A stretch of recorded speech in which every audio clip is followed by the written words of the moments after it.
warga negara asing. Iya,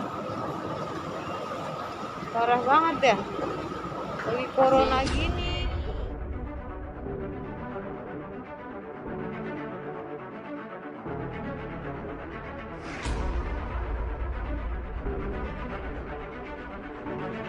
Tentara Cina berdatangan ke Indonesia.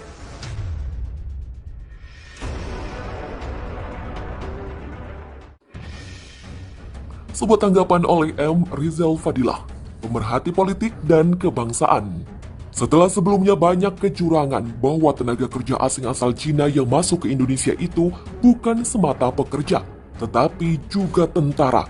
Karena terlihat dari postur tubuh yang tegap, kini kedatangan 153 orang melalui Bandara Soekarno-Hatta di masa pandemi juga dicurigai. 3 orang memegang visa diplomatik dan 150 lainnya memiliki kartu izin tinggal terbatas atau KITAS dan kartu izin tinggal tetap atau KITAP. Sungguh mengejutkan dan mencurigakan, apalagi 153 pendatang tersebut menggunakan pakaian hazmat, APD lengkap sehingga sulit dilihat siapa mereka. Sangat mungkin tentara pula. Mengapa seleluasa ini WNA Cina dapat masuk? Ada apa dengan kantor imigrasi dan pemerintah Indonesia sekarang ini? Demi kewaspadaan nasional dan keamanan negara, hal ini harus diusut dan diklarifikasi. Presiden Republik Indonesia atau sekurangnya Menko Polhukam harus menjelaskan di depan publik siapa mereka itu dan apa antisipasi pemerintah merespon kekhawatiran masyarakat atas kedatangan makhluk misterius seperti ini. Jangan sampai semua menjadi terlambat. Penyusupan yang difasilitasi oleh agen-agen bangsa kita yang menjadi pengkhianat negara.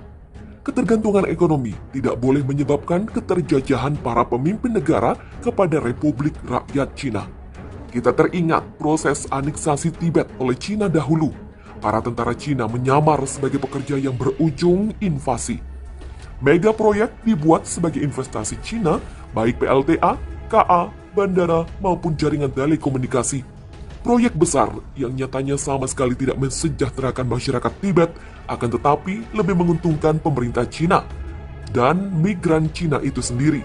Sementara pemimpin spiritual Dalai Lama terusir ke India. Industrialisasi Cina telah mengubah budaya rakyat Tibet.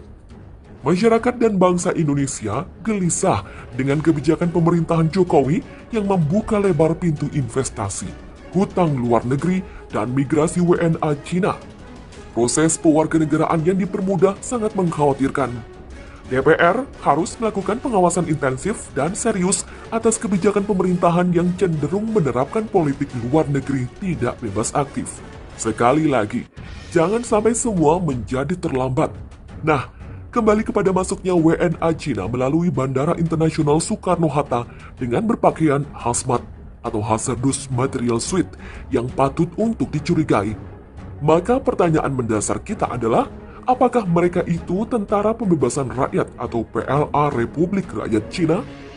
Waspada terhadap kemungkinan tentara yang siap melatih, mengkoordinasi, dan menginvasi. Waiting for the right moment on invade. Politikus Partai Nasdem Syarif Al-Qadri mengkritik pernyataan Direktorat Jenderal Imigrasi Kementerian Hukum dan Hak Asasi Manusia Kemenkumham soal kedatangan 153 warga negara Cina di Terminal 3 Bandara Soekarno-Hatta, Tangerang. Kritik itu disampaikan Syarif lantaran Ditjen Imigrasi menyatakan bahwa 153 WN Cina itu masuk kelompok yang dikecualikan di masa pelarangan warga negara asing masuk ke Indonesia. Menurut Syarif, seharusnya WN Cina itu tidak boleh masuk ke Indonesia selama kebijakan pelarangan WNA yang telah diumumkan Menko Perekonomian Erlangga Hartarto diperpanjang hingga 8 Januari 2021. Berkaitan dengan WNA, jika aturannya tidak boleh masuk, harusnya tidak ada alias zero. Wakil Ketua Komisi 5 DPR RI itu juga mendengar kabar ada WNA maupun warga negara Indonesia yang baru tiba dari luar negeri tidak melalui proses karantina terlebih dahulu. Ia menduga ada pihak yang melakukan permainan selama menerapkan kebijakan pelarangan WNA masuk Indonesia. Menurutnya, hal ini harus segera ditindak tegas. Dia berharap semua pemangku kepentingan saling mendukung dalam menjalankan kebijakan pelarangan WNA masuk ke Indonesia. Menurutnya hal ini penting dalam rangka memutus rantai penyebaran COVID-19. Syarif juga meminta para pemangku kepentingan memiliki pandangan yang sama terkait kebijakan pelarangan WNA masuk Indonesia. Menurutnya tidak boleh ada pemangku kepentingan yang memandang kebijakan tersebut hanya dari sisi ekonomi atau ketenaga kerjaan saja. Sementara itu, klub sebagian Humas Direktorat Jenderal Imigrasi Kemenkumham Ahmad Nur Salim mengklaim 153 WNA Cina yang tiba di Bandara Suta masuk kelompok yang dikecualikan. Menurutnya, TKA dari Cina itu boleh masuk di tengah pelarangan WNA masuk ke Indonesia. Meski demikian, Ahmad tidak merinci kategori ratusan WN Cina tersebut yang menyebabkannya masuk kelompok yang dikecualikan. Direktorat Jenderal Imigrasi membenarkan sebanyak hampir 150-an warga negara asing atau WNA yang berasal dari Republik Rakyat Tiongkok atau RRT atau Cina memasuki Indonesia. Kasubag Humas Ditjen Imigrasi Ahmad Nur Saleh dalam keterangannya mengatakan, pada Sabtu 23 Januari telah mendarat pesawat China Southern Airlines dari Guangzhou dengan membawa 171 penumpang yang terdiri dari 153 warga negara RRT dan 18 WNI. Nur Saleh menjelaskan bahwa dari 153 orang warga negara RRT atau Cina, 150 orang diantaranya dengan izin tinggal terbatas atau ITAS dan izin tinggal tetap atau ITAP, dan 3 orang sisanya memiliki visa diplomatik.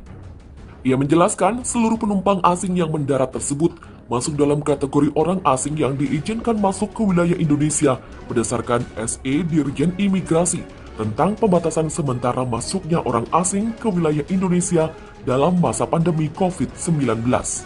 Warga negara RRT itu saat ini sedang menjalani karantina sebelum mendatangi daerah tujuan tempat mereka bekerja.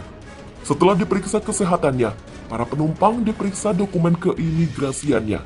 Setelah lengkap, selanjutnya diarahkan oleh tim Satgas Penanganan COVID-19 menuju tempat karantina. Diketahui, sejumlah penumpang TKA Cina menggunakan baju hazmat, bersiap menaiki bus yang akan membawanya ke Terminal 3 Bandara Soekarno-Hatta, Tangerang, Banten. Ratusan TKA asal Cina ini tiba di Indonesia dengan pesawat China Southern CZ387.